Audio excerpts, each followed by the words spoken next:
One of Israel's neediest group of people are the Holocaust survivors. They fear the impact of yet another coronavirus lockdown. Thousands of elderly and Holocaust survivors already live in poverty in Israel and are in need of daily help with food. As Israel enters the biggest recession ever and the social and political chaos ensues, not to mention the COVID-19 crisis and lockdowns in Israel, Holocaust survivors fear that they will be further neglected.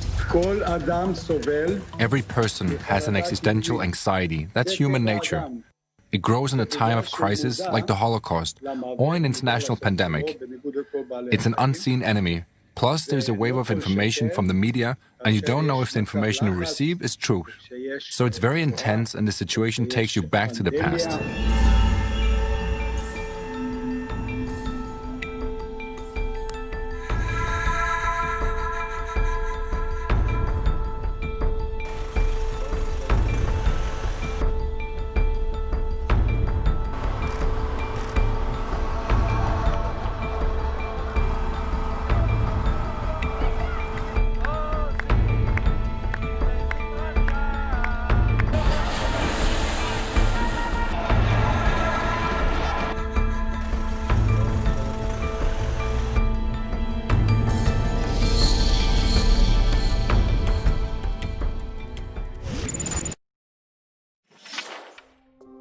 Now, the regime is forcing them to use sophisticated technologies to get their care and essential items that they need. The problem is that they're all very old and fragile and cannot easily adapt to such orders. Lonely and disconnected from life, they are ever so neglected in Israel. According to Israeli figures, there are around 200,000 Holocaust survivors living in Israel today. Although the regime often highlights their suffering, 33% of them are living below the poverty line. The rest of them face hardships. Over 66,000 Holocaust survivors do not have enough of an income to live a good standard life. Israeli media say that many Holocaust survivors have only been able to afford the very basics. A survey by the Foundation for the Benefit of Holocaust Victims in Israel found that 1 in 5 Holocaust survivors had to choose between food and other necessities over the past 2 years. Some Holocaust survivors can't afford to heat their homes in the winter and can't afford to buy food or medicine. Many of them have expressed anxiety over their deteriorating health or informed the authorities that they are afraid of running out of money, food, and medicine. The average age of an Israeli Holocaust survivor today is 87. It's been estimated that by 2025, all of the remaining survivors will have died. Their advanced age automatically positions them at the top of the list of populations at risk of contracting the coronavirus and suffering from its lethal complications. Over 15,000 Holocaust survivors died in Israel over the past year. Data gathered by the Finance Ministry indicates. The German government has once again allocated more funds this time, $662 million. In the past, when funds would arrive to Israel, there was a problem of accountability. How those funds are distributed is a big question.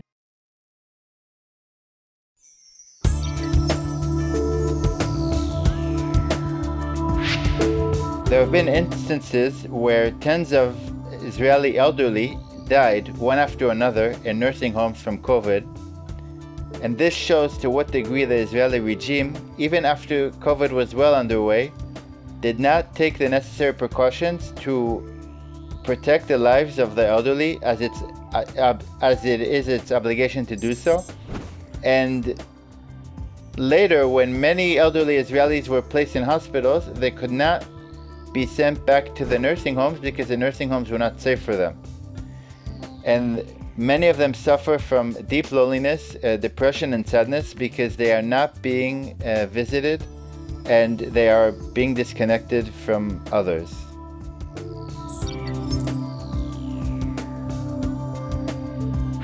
Holocaust survivors are facing an extremely delicate situation due to COVID-19.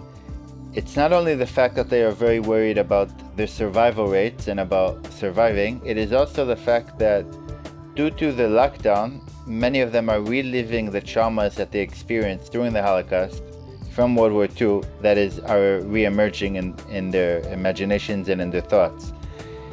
So one would have hoped that the Israeli government would have provided them with psychologists and counselors to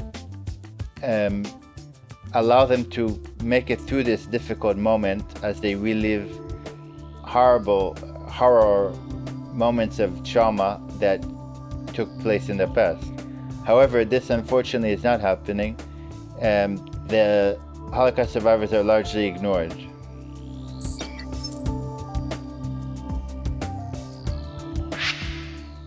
About 25%, a quarter of elderly Israelis lives under the poverty line.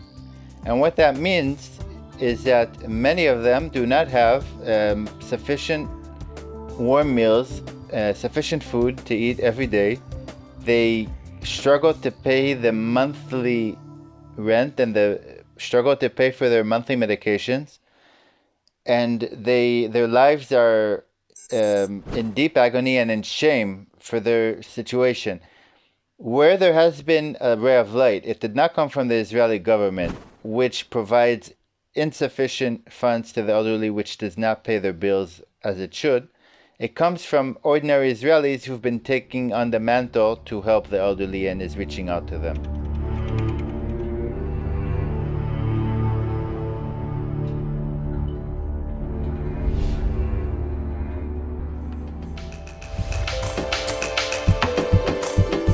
On social media, users have this to say. Gail says, Germany has paid reparations to Holocaust survivors in the past. This is money to help them get through the pandemic. Schneider says that in Israel, remember folks, anyone who was alive prior to 1945 and isn't dead is a Holocaust survivor. Call Grandpa and remind him to apply for that bag. Fanny Lou asks, aren't Jewish Holocaust survivors and their heirs getting reparations from the US government? Didn't they get reparations from Germany? Zakoli says, haha, okay, so it's okay for Holocaust survivors to get reparations, but not African Americans from Europeans?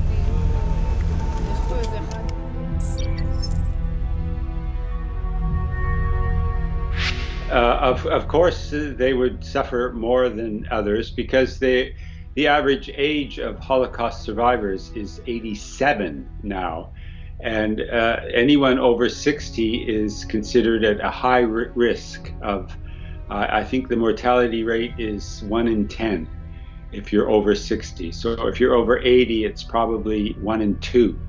So of course, they're going to be very worried, and also because they are generally alone, they're old, their spouse, if they have one, has died, and then all they have are their memories.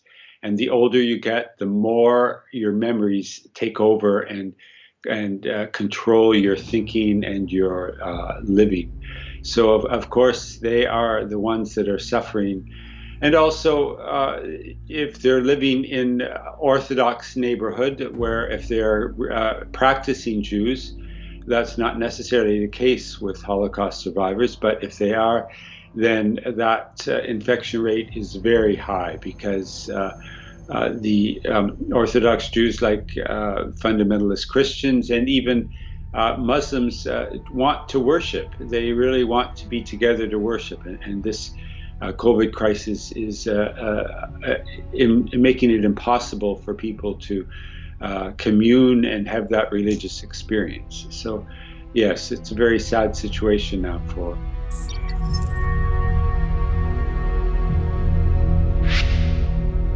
The funds. It's a very complex history of the Holocaust funds. That Germany, of course, is providing most of these. Certainly at a state level, it is the one responsible.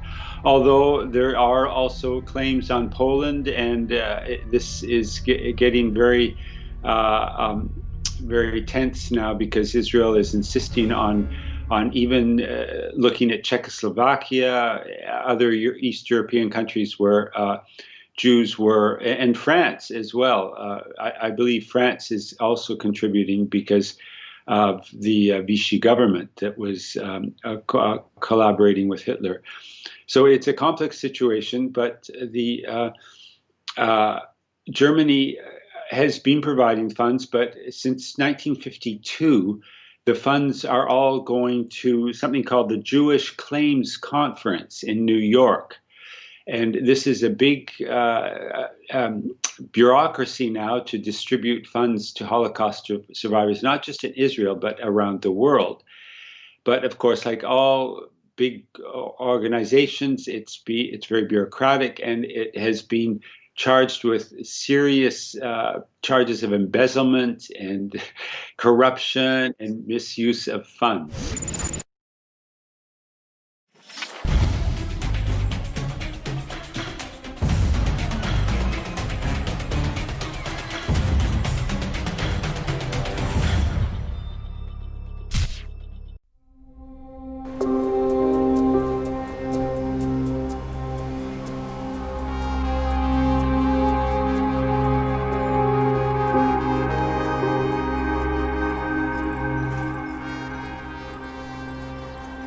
The roots of the neglect and the poverty of this community of some 200,000 people did not begin today. In fact, it began decades ago with the inception of Israel onto Palestinian lands, in which the original settlers of Israel forced Germany to pay up more than $78 billion directly to Israel to be distributed, instead of handing them out to the alleged victims of the Holocaust. Only a fraction of that amount was ever accounted for. Only 40% of those funds, or about $30 billion, were allocated to Holocaust survivors in Israel. Many died without ever receiving the promised allowances. Such policies by the regime are key to their current distressed circumstances. Advocates for handing out the Holocaust funds directly to recipients say that there has been major corruption in the distribution of the funds. One unofficial independent investigation into the matter found Gregory Schneider, the head of the Claims Conference, one of the regime-connected organizations that distributes the funds, report for 2014 earned $613,000 that year. Avraham Pressler, who represents the Claims Conference in Israel, receives a staggering $512,000, a salary that is almost unheard of in Israel outside of the high-tech industry. Israel's Holocaust survivors do not receive equal treatment. According to Aviv for Holocaust Survivors, a non-profit organization, survivors who settled in Israel before 1953 receive a monthly allowance of between 500 to 25,000 euros, but those who have come after 1953 receive less than 1,000 euros per year. Since its beginning, Israel is accused of using the Holocaust money from Germany to build its infrastructure, including new settlements on Palestinian lands, rather than disperse them to the intended recipients, which were the Holocaust survivors.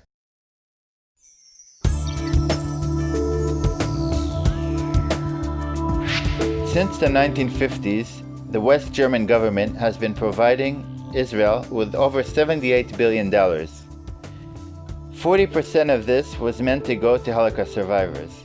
But what happened was that Israel became the caregiver, and other various NGOs like the Claims Conference were the ones who took the money.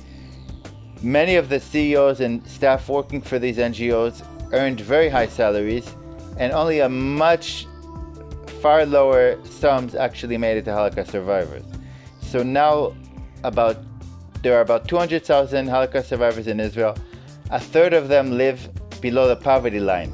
So the money kind of got lost in the way, as it were.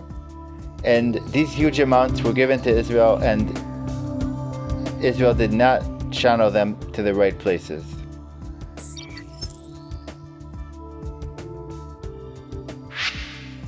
The history of the Holocaust plays a very important role in the Israeli justifications for its very existence. At the same time, from the very beginning, the Israeli establishment looked down at Holocaust survivors as low beings, as people who did not fight a genocide, and therefore as people who do not deserve compassion and care. So while the Zionist movement and the Israeli propaganda worked very hard to use the Holocaust as a major building stone for the justification for the existence of the State of Israel, and while every visiting foreign dignitary has an Israeli imposed duty almost to visit the Israeli Holocaust Memorial, the Israeli Holocaust survivors themselves have been largely neglected and looked down upon by the Israeli regime, and they are not being properly taken care of, while money that has been meant to go to help them has been squandered to a large degree.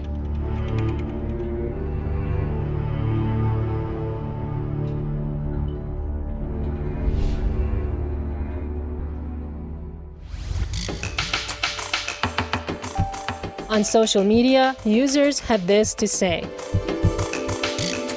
According to Dan, the Israeli regime announced a plan to assist them, but reality for many Holocaust survivors is still dismal after failures in implementation.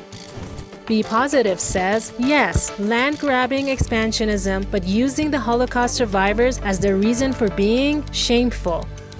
KP Caroline says, 1,000 Holocaust survivors who fled persecution in Europe die per month due to Israel's neglect today.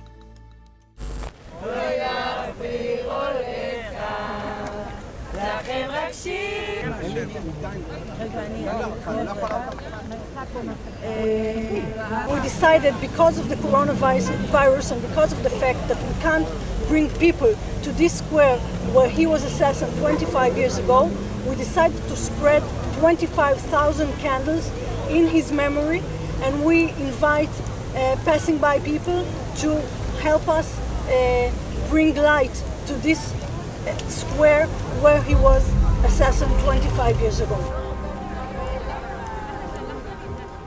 אני מזכיר לכולם בבקשה לא להיכנס מתחת לגיל 12 בהנחיית עיריית תל אביב והמשטרה.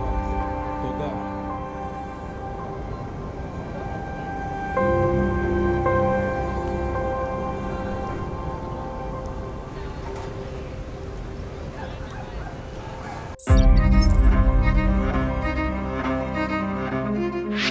So actually, 20,000 Holocaust survivors, registered Holocaust survivors, have never received anything. And the Soviets that came to Israel, of course, and in the Soviet Union, there were no reparations paid to anybody from the war because they never received any reparations themselves. So the Soviet Jews that came in later, after the collapse of the Soviet Union, most of them have never received anything either because they came after 1952. So they don't fall under some kind of, there's a bureaucratic way that these funds are being distributed, and a lot of people are not even getting it. So there's about 25% of Holocaust survivors are living in poverty. But that's not as bad. In the States, it's a third of Holocaust survivors are living in poverty because, of course, they don't get the same funds that were going to Israel from Germany.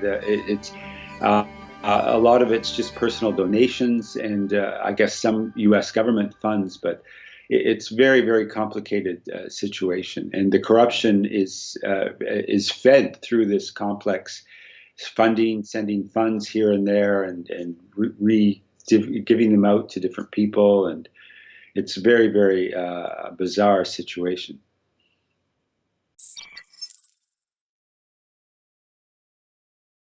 Well, there's a great deal of hypocrisy in here because originally. Jabotinsky, the real Zionist mastermind from the 30s and 40s, he did not want any. When it was clear that Jews were being killed, and the expression is like lambs to slaughter, that the Zionists had no use for these Jews. They didn't want them. All they wanted were young, healthy Jews that could fight Arabs and build a new society.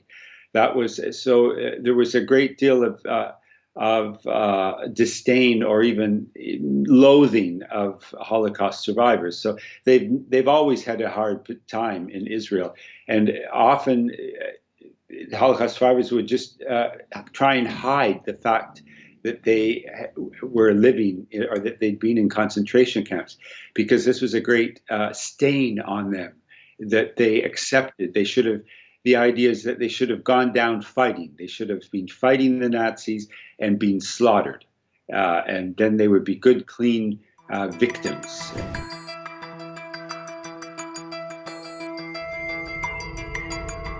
כואב לי רק משפחה שלא יבואו, כואב לי שאני אפשר לראות את החברים שלי מעמך, זה כואב לי לא לראות אותם. וגם המשפחה הגיע הזמן, כי אנשים יש להם אבא ואמא, יש להם משפחה גדולה, אי אפשר לצאת לראות אותם. זה כואב מאוד. My father deals very well, relatively, because my father has suffered so much. So I think that, and he's so optimistic, he's more worried about us. All the time he calls us at night that everybody is okay. So the most difficult part for him is knowing that all his family are okay.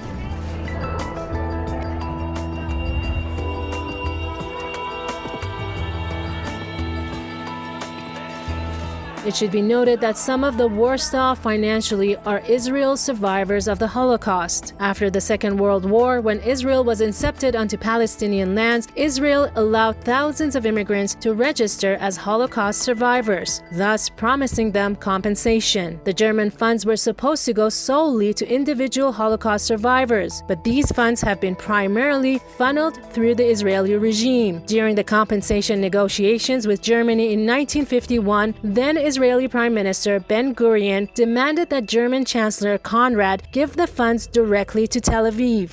Since then, accountability has been limited. Funds have been diverted elsewhere. This is the main reason why today thousands of Israel's so-called Holocaust survivors remain neglected and are prone to health risks during the time of the COVID-19 pandemic. In Israel, Holocaust survivors are being left to die in poverty, all while their legacy is used as a justification for the inception of Israel onto Palestinian lands that has so badly neglected them.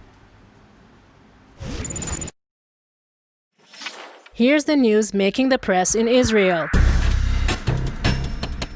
The Jerusalem Post. More than half of Israelis of voting age want Prime Minister Benjamin Netanyahu to leave politics, according to a new poll published by Panel's Research for the Jerusalem Post and Ma'ariv newspapers. When asked if they wanted Netanyahu to leave political life, 54% said yes, 36% said no, and 10% said they did not know.